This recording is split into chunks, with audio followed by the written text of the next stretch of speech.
Welcome back, everybody.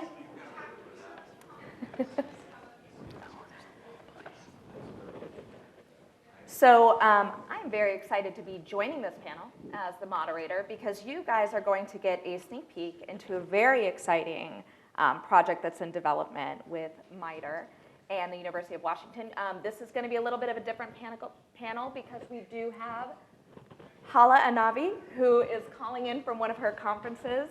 And of course, I'm joined by Teresa Thomas from MITRE, and I'm Jewelyn Cosgrove from Melwood. And let's talk a little bit about the Neurodiversity Playbook for the federal government. Tell us a little bit about what you are working on and how this project came to be. So I'll start us out, and then Hala, who is doing the deep work on that, will continue. Oh, look, they put you in front of me now. Okay. So there's a lot of backstory with a lot of acronyms, most of which I will not make you listen to, but this all started out of an idea prize from GSA and OMB, looking for ideas in ways that federal government could improve their management practices and collaborate with industry on that. So from that original idea prize, there have been 2 pilots, one at NGA, which we heard all about this morning, and one that is just launched at CISA, which is part of DHS, their cybersecurity branch. And out of those experiences, out of those learnings, we're building a playbook. Now, I say building a playbook, there is already a playbook, and if you don't know about it, you should go look it up. It has been called the Autism at Work Playbook, and I think now is the Neurodiversity at Work. You can look it up either way. Neurodiversity at Work Playbook, Autism at Work Playbook. It's a free download. It's about 60 pages, lots of pictures. It is all soup to nuts how to start a program. It also has some addendums now on how to continue that program, how to support your staff, how to help them be their best at work. And so what we're doing out of our experiences with those pilots is writing a federal version of that. So it will be 300 pages, no pictures, lots of acronyms, right? Actually, in reality, it'll be a lot of the same stuff. I know Hala's like, damn. But it will have some special chapters that include Schedule A, that will include the hiring authorities, that will include contracting vehicles, it will include which offices you need to go to get permissions and help on that, and what kind of champions you need in the language you use in the federal space, which is very different in regular industry. So Hala is helping with that a great deal. So how did this project come to be for you? Yes, so good morning, everyone. I'm sorry I couldn't be there with you. We actually have the College Autism Summit in Nashville.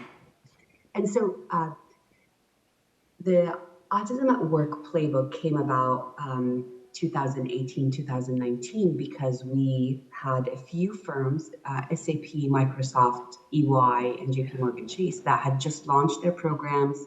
Their programs have been around for 3 to 4 or 5 years.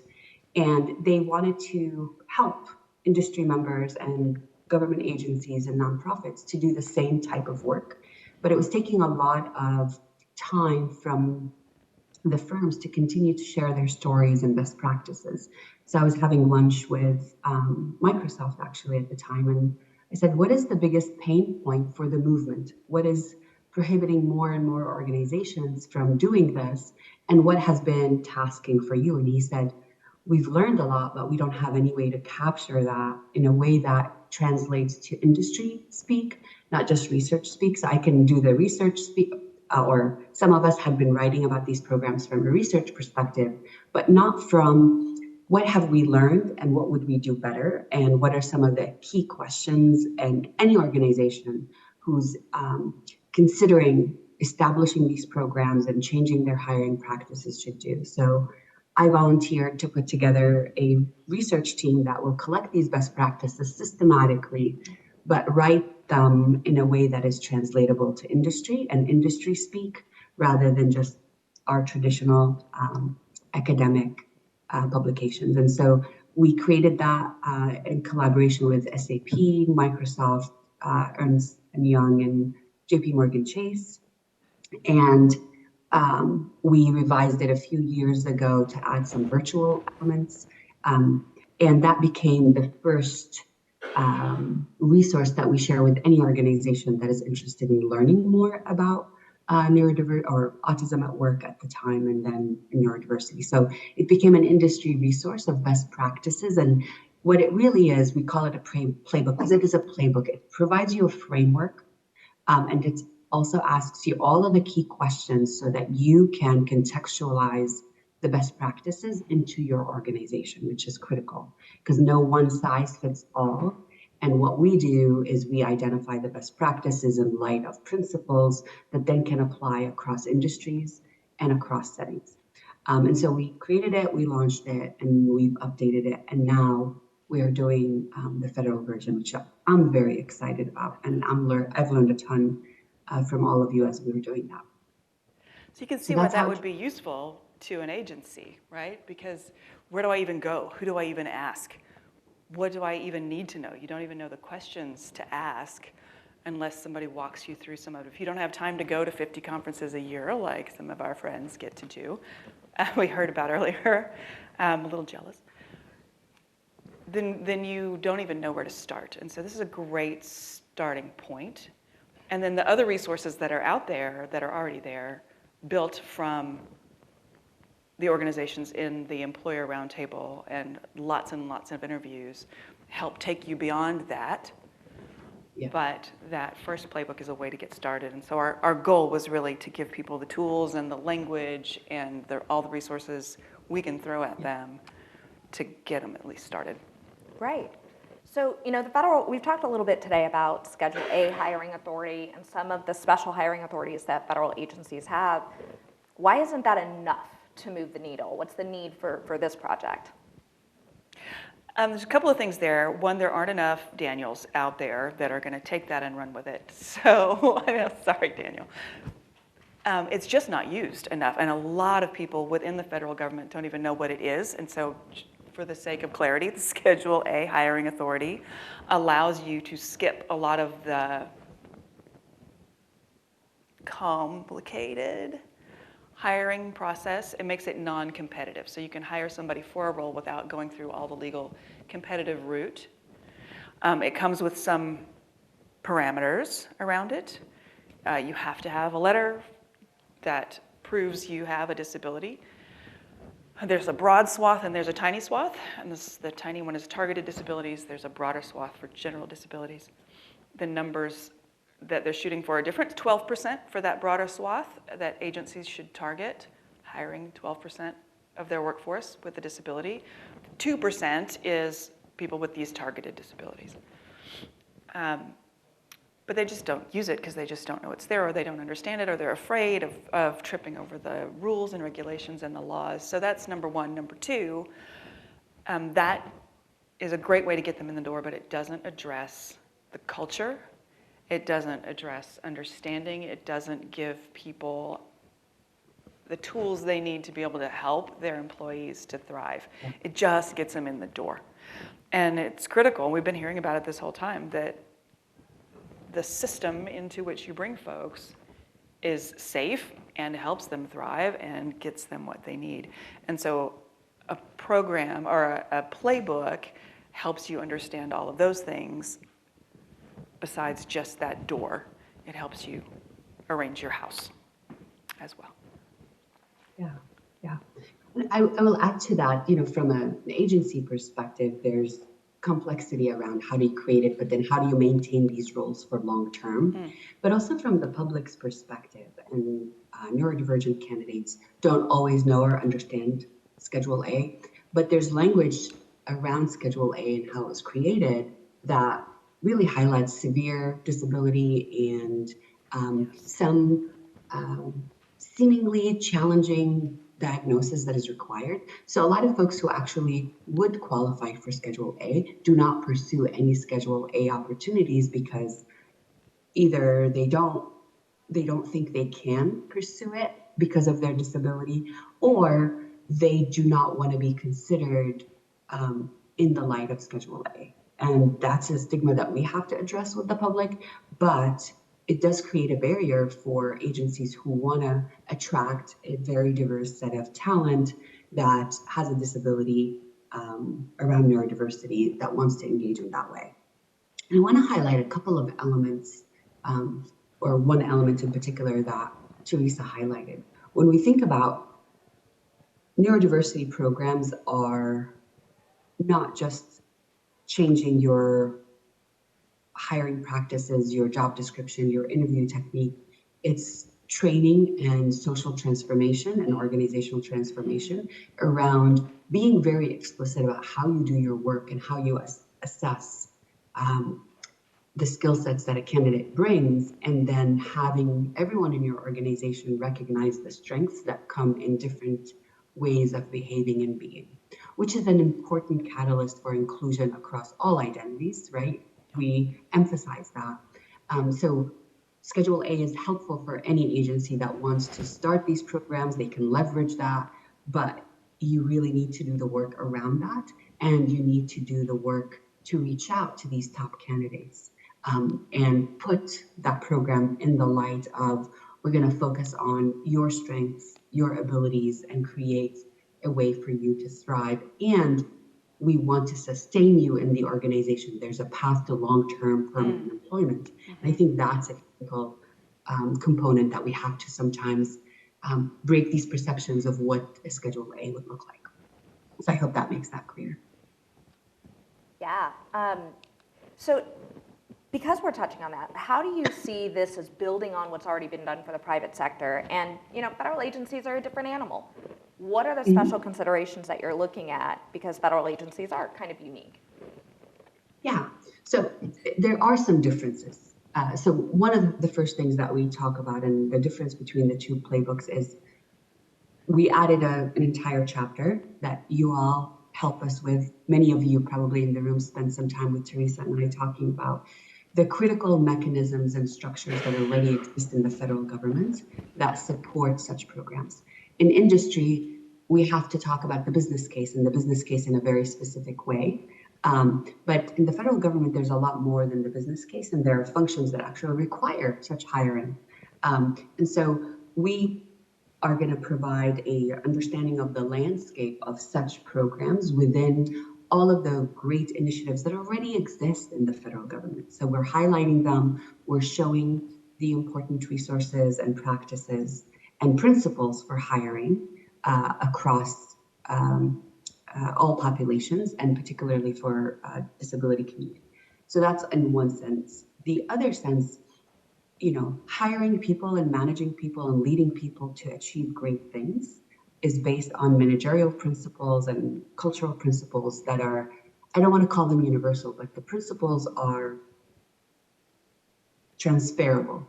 There's context that changes, and the difference that you'll see that some differences in language and also some differences in calling out the nuances of expectations of work within the federal context versus the private industry. And we also, if you look at our playbook for the private sector, we call out those nuances. We always say you have to align these practices with the practices you already have, the values you already have, some of the unique rules and regulations within your industry as well. So, you know, talking to Microsoft and SAP was very different than talking to JP Morgan Chase. Heavily regulated financial industry versus innovative technology firms can be different, right? So we call out the nuances of what are the things that you pay attention to in the federal government, but also more importantly, what are the things that you leverage to advance this? You know, the federal government serves the public and it's representative of the public. So this is a natural extension of serving the public and representing the public. The model employer is, you know, at the heart of the federal government strategy. So that is just one way to illustrate that. So we outline and highlight how you leverage the federal government there. That should make the case a lot easier. And here are some of the unique things that we've seen agencies that are exploring this or have done this do. And from our understanding, our academic and professional understanding, here are some key dimensions of designing these programs and sitting them into your structure that you might want to consider. And I will also say, obviously, I'm excited about this. I will also say we will call out the fact that there are different kinds of federal agencies. Yeah. So, intelligence agencies versus research agencies versus civil service agencies have also different tones. And so you have to consider all of that. So one of the things, and it's actually, we're working on one of the chapters, my graduate students and I right now, around understanding these differences across these agencies so we can highlight those nuances around how do you actually write your job description.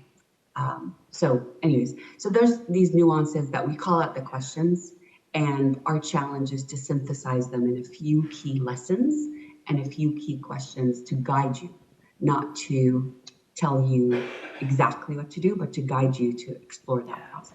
And that's really important because, as in so many things, people are looking for ways to read themselves out.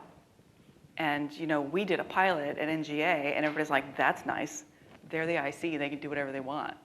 And so they, sort of dismiss that they could even do that. And if we had started at Census or somebody, people would have been like, "That's nice. They don't have to worry about security clearances," which they do, but that's a whole other thing. That's a whole other conference, by the way, security clearances. But yeah, it's important that people be able to read themselves in and find the resources they need within their realm and not use this as a way to read themselves out.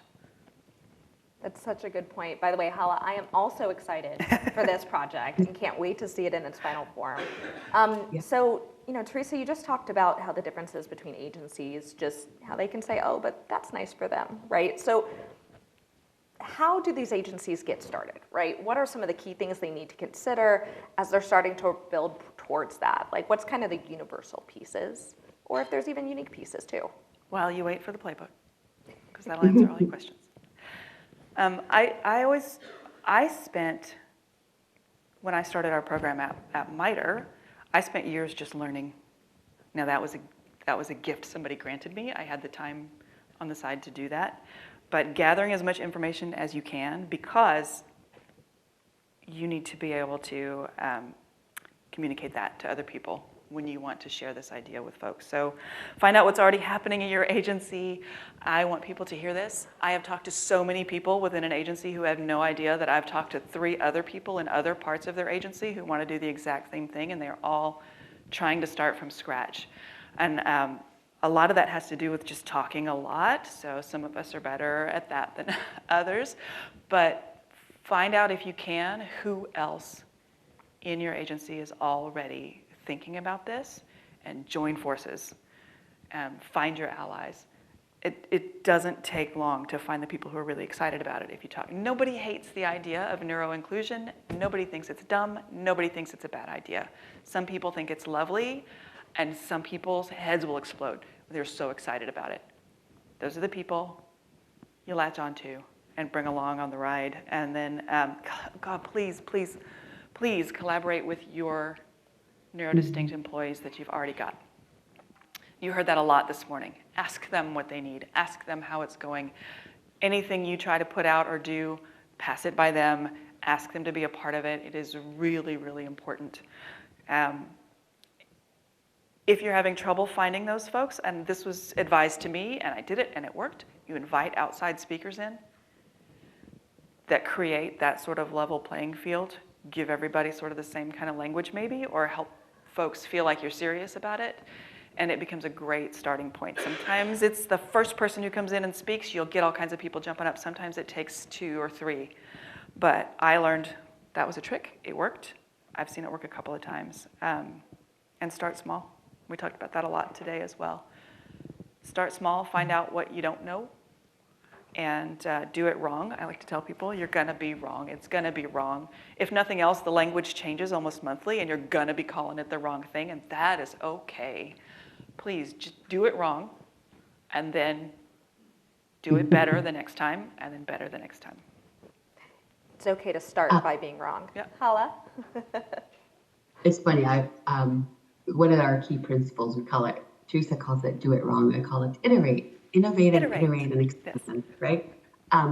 One of the critical things I would say for any agency that wants to start this, or any organization, is it's really important, whether you are an advocate, from a grassroots effort or an executive, is being very clear about why you want to start this at your organization. Once you have your why, and your why has to be connected to two things. It's not just about saying we have to do this because it's the right thing. That's not going to land far when you're building coalition and pushing boundaries. It's really important to ground it in the core values and mission of your organization and attach it to critical business objectives and goals. And that's really important for empowering the community that's going to come in to be part of the organization and have a voice to lead it. And that's what equity is about, right? It's not just about meeting one diversity marker. So the first question that you will see in the current playbook is understand why you're doing this. Why does it fit in your organization? Why is this the right time for your organization? That's the business case. And there's a lot of things in the federal initiatives and OPM strategy and various executive orders that will highlight for you that you could leverage. You have to contextualize it into why is this important for my people, my organization? How am I going to get my executive as well as my HR specialist, as well as my security clearance folks to understand it and buy it as an organizational imperative? And I want to highlight that because I'm at a conference where I'm talking to a number of organizations right now, and a lot of what I talk to large leading technology firms is we can't lead our human capital without understanding that neurodiversity principles and practices are the way of conducting work in the most productive way. And neurodiversity programs are a way and a catalyst to help us make that change for the long run. And this is, of course, my academic theory that I put it out. It's not even just, it's what Gartner just put out a call, same thing, many of the trends we can address. I just digressed, as I sometimes do. Back to the main point. Know why you want to do it for your organization and situate it in your language and the fiber of who you are so that it can stick. Otherwise, it's not going to stick. I have a cheater's help on that one. Chances are, every year your organization puts out their strategy for the year. You steal as much language directly from that as you can. Chances are, you fit every point in that strategy. When I first proposed this, not only did I take the language, I took the little icons and images straight into my presentation. Because leadership is looking to meet all those goals so that they can meet their goals for the year, and because it's a language they've learned to understand, because it weaves it into what you're already doing, and it's already out there, just grab it and take it and plug it in. And then talk about, I like transferable, but I'm just gonna throw universal out there, that most of what this program does is universally applicable. When I go and do my Neurodiversity 101 best practices talk, people will say, that's nice, Teresa, but that's just management best practices. How does this differ? And I'm always like, that's it, that's right. It's just doing what you, be clear when you give instructions. Give some flexibility to people in their work. Let people know when they're doing a good job. Things like that, it's universally applicable. This is just your excuse to do it. So leverage what you got and make sure folks know that this is not just a niche thing that only helps a certain group. This is going to help all your managers be better managers, this kind of work, and it fits in.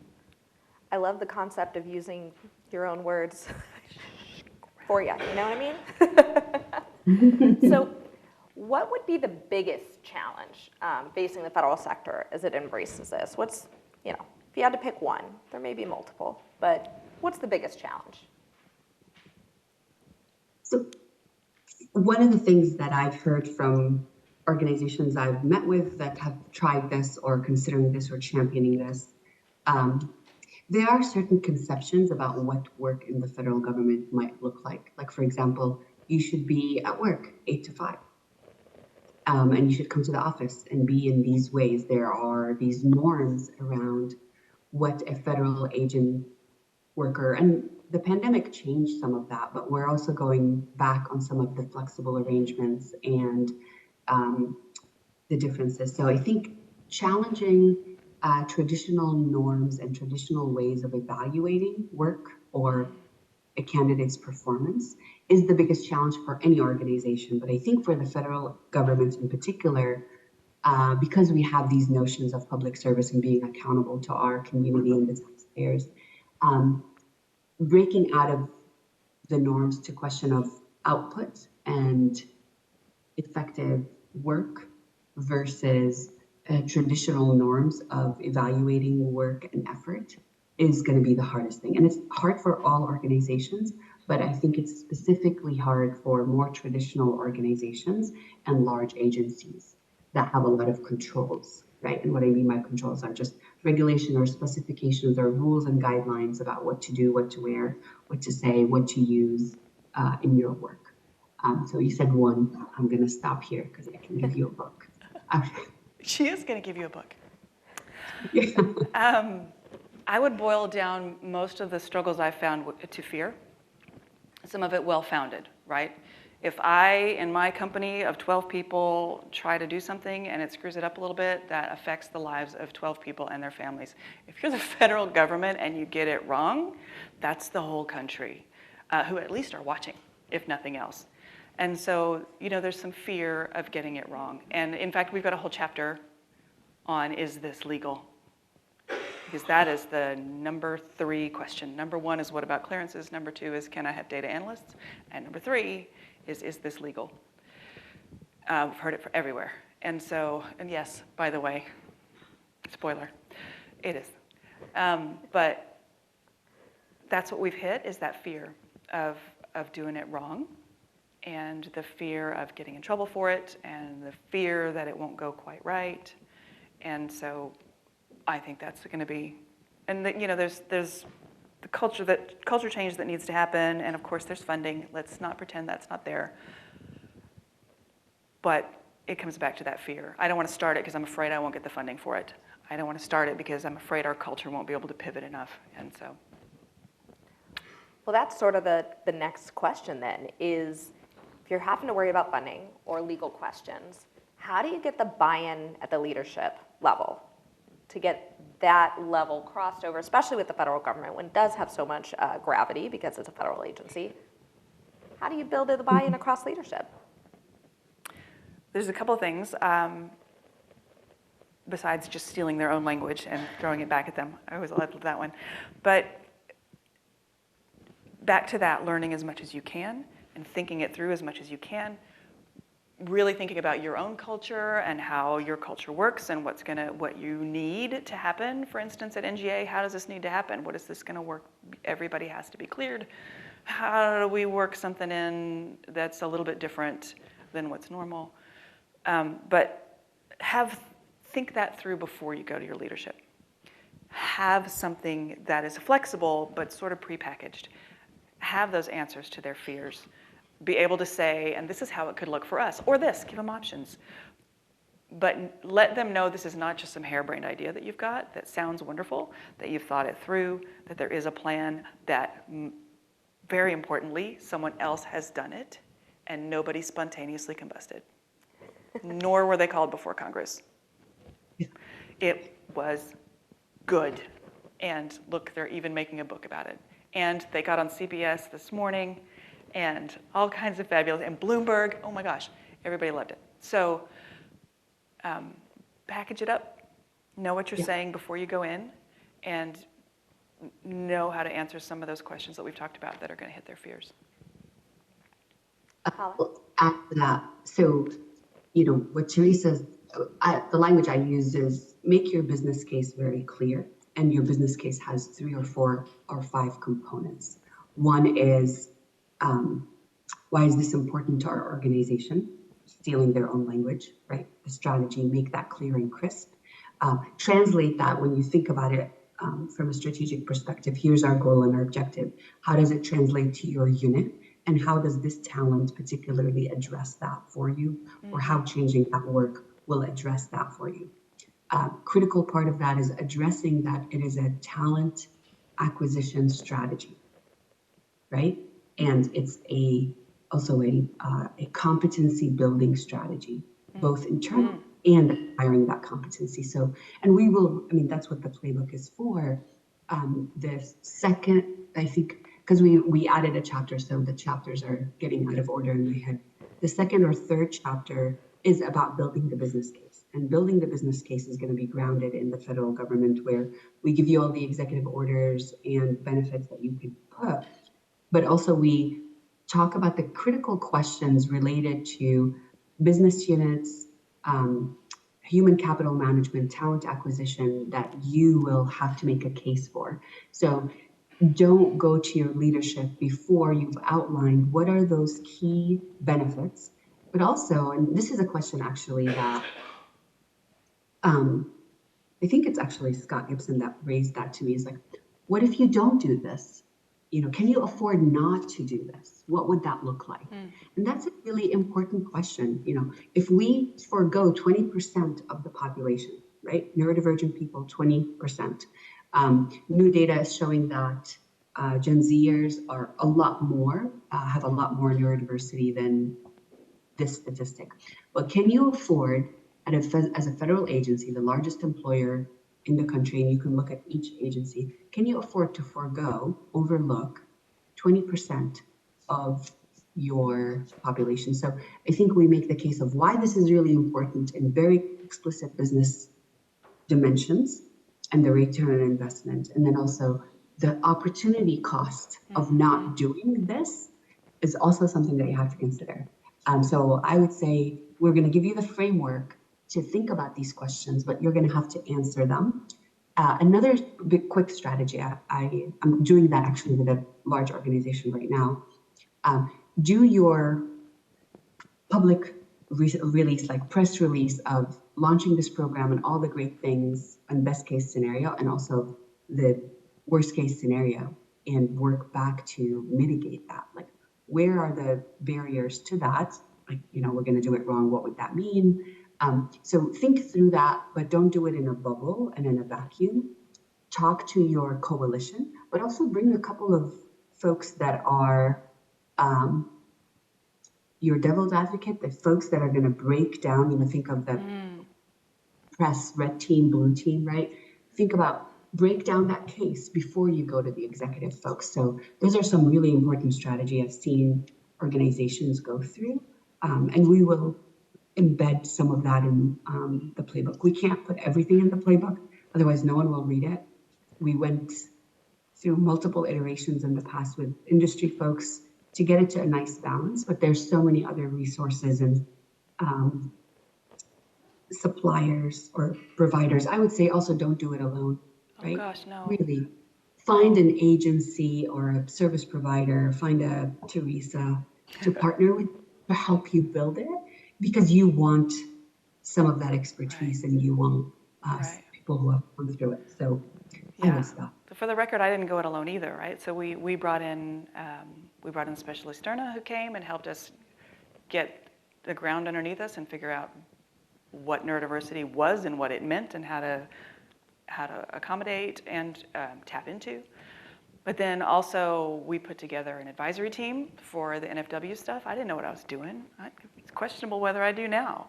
But when I started, I absolutely did not. So Microsoft, SAP, 5 different universities, folks from ODEP, folks from OPM, and NIH now are on this team that helps make sure I'm not off the rails and that we think about all these things like Hala said. What if it does go wrong? What would happen? If you're developing this course, what are you forgetting that needs to be in it? And this community of neurodiversity allies is a very sharing, very open group that wants to change the world and give us an opportunity to help you change the world. We're on it. I had people handing me their decks for presenting to their CEO. Here, take this, use it. So it's good stuff. So as our wrap-up question, our final question, we're going to will this into existence, right? This federal playbook is going to get published in a few weeks, few months. Right. And Tomorrow. Off we go to the races. What is the vision for the future? Hala, you want to start on that one? Or do you want me to hit it? Sure. You can hit it. Go for it. I mean, the vision for the future always is that we don't need a program. We don't need a playbook. We need this stuff. This is just the way we do business. People are neuro-inclusive.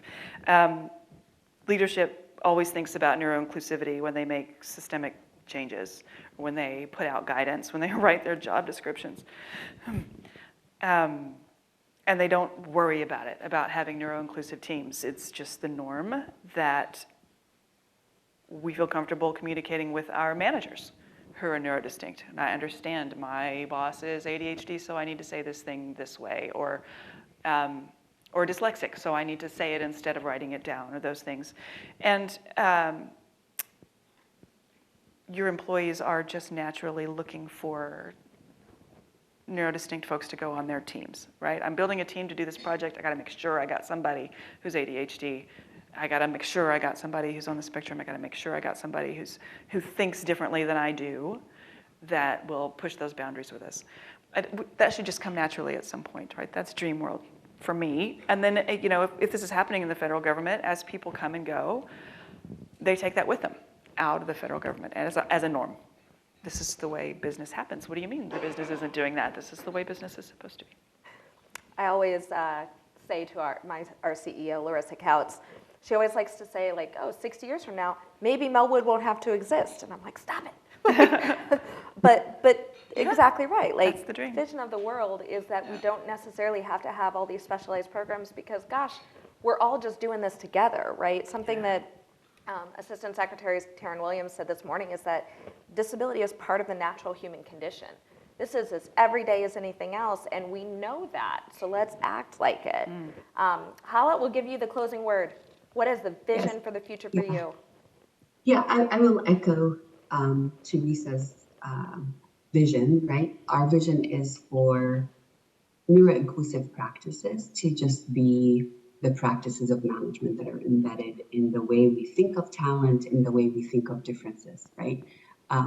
You know, I studied diversity, equity, and inclusion across many different identity characteristics, but I started my work on innovation teams in software development. For me, it was about how do you create innovative ways of thinking and people to come and contribute their thinking in different ways, you know, regardless of identity, right?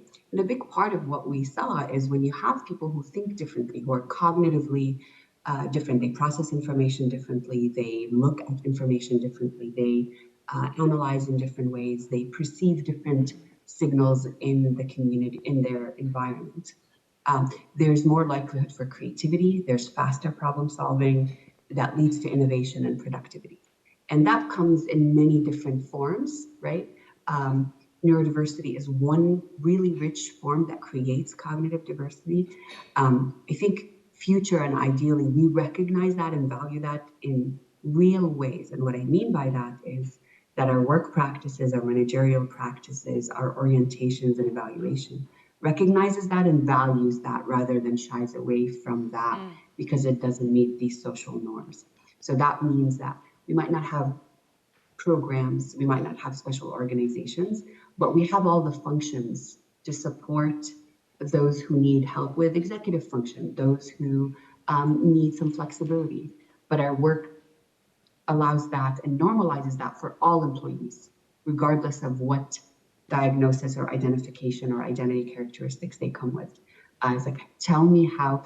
I think my ideal world is no programs, but everyone that comes into any organization gets the conversation and the design of their work that says, how can I help you thrive in this organization so you can contribute to my organization in the best way possible and for us to achieve our goals together. That's what neurodiversity is about, right? The neurodiversity movement is just that. And I hope we can do that universally, which is management 101, but we have to embed it in real ways. So that's our ideal. Well, I think that's a wonderful note for us to wrap up on. Teresa and Hala, thank you so much. We can't wait to see the playbook. We are very excited. Me too. Big round of applause, guys.